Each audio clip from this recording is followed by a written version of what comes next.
They locked her away because they were afraid of her touch. A single contact could leave a man broken, screaming, lifeless. So they placed her in a bare room, stripped of mirrors, stripped of time.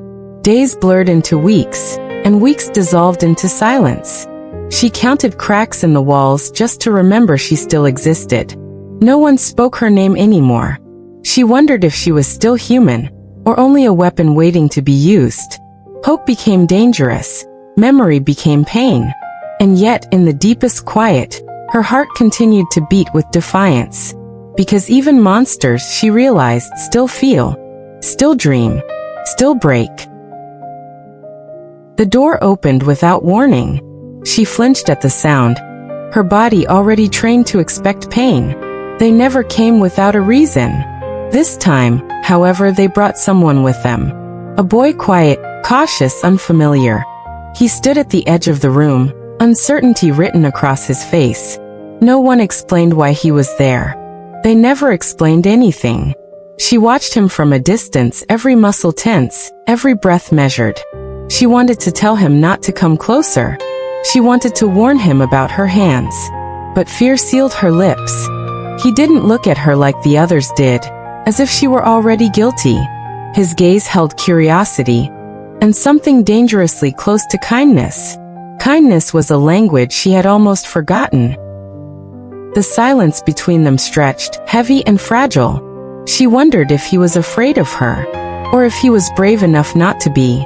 And for the first time in a long while, she wasn't completely alone. Silence became heavier once the door closed behind them. She could hear her own breathing, slow and careful. He shifted slightly, unsure where to stand, unsure where to look. When he finally spoke, his voice was quiet, almost hesitant. He asked her name, as if it were something precious. No one had asked her that in a long time. She hesitated, afraid that saying it aloud might cost her something. When she answered, the sound felt unfamiliar on her tongue. He repeated it softly, as though trying to remember it. That small gesture unsettled her more than silence ever had. She warned him to keep his distance. She told him it wasn't safe to come too close. He listened, truly listened, without disbelief or fear. He didn't step back, but he didn't step forward either. The space between them became a fragile agreement.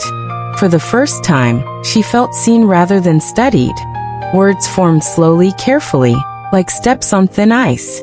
Trust did not arrive all at once. But something quiet and dangerous began to grow between them. The sound came without warning. Heavy footsteps echoed down the corridor outside the cell. Her body reacted before her mind did. She moved back instinctively, heart pounding. He turned toward the door, tense and alert. The air changed, thick with danger. She whispered that he had to stay silent. Even breathing felt too loud. The footsteps slowed, stopping just beyond the door. A shadow passed beneath the narrow opening. She could feel panic rising, sharp and uncontrollable. He reached out without thinking. His hand brushed against hers, warm, grounding. The touch was brief, accidental, forbidden. Yet it steadied her more than fear ever could. The footsteps resumed, fading down the corridor. Neither of them moved. Neither of them spoke. The silence afterward felt louder than the threat itself. And both of them knew something had changed forever. The danger passed, but the silence remained. It wasn't empty, it was heavy, charged, alive. She could still feel the warmth of his hand, even after he pulled away. Her heart was racing, not from fear this time, but from something deeper. He stood motionless, staring at the wall, afraid to turn toward her. Afraid that if he did, he would reveal too much. She took a quiet breath and finally spoke his name, softly, almost breaking. He turned. Slowly, carefully. Their eyes met, and in that moment, everything unspoken surfaced. No promises. No explanations. Just two people trapped between danger and desire. She wanted to ask why he cared. He wanted to say that he always had. But the walls had ears. and love was the most dangerous thing they could confess.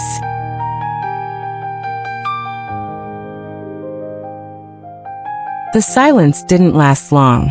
Outside the cell, footsteps echoed, slow, deliberate. He stiffened instantly, every muscle trained for danger. She noticed it. The way fear never touched him, only calculation. "You shouldn't be here," he said quietly, not looking at her. She frowned. "You say that like this place belongs to you." He exhaled, as if surrendering to something inevitable. "It does," he admitted. Her breath caught. He finally faced her, eyes dark, stripped of warmth. "This prison, these men, the rules, they exist because of me." The truth settled like a blade between them. She realized then, she wasn't just trapped with him. She was trapped because of him. And leaving him might be even more dangerous than staying. He didn't shout. He didn't threaten. He simply spoke, and the air changed. Power settled into the room like smoke.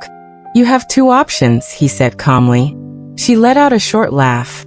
Not because it was funny, but because fear sometimes sounds like disbelief. "You talk as if I'm free," she replied. His gaze hardened, but his voice remained steady. "Freedom is relative," he said. He took a step closer, slow and deliberate. "You can leave tonight," he continued. "I'll make sure the door's open." Her pulse spiked. "You'll disappear," he said. "New name. New life." He paused. "But I won't protect you anymore." The words landed heavier than any threat. Then he spoke again. "Or you stay." The single word echoed between them. "You stay with me," he said quietly.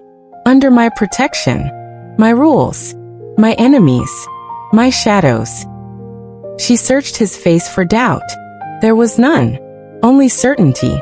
Because staying meant safety. And leaving meant survival, alone. She didn't answer right away. Silence stretched, thick and unforgiving.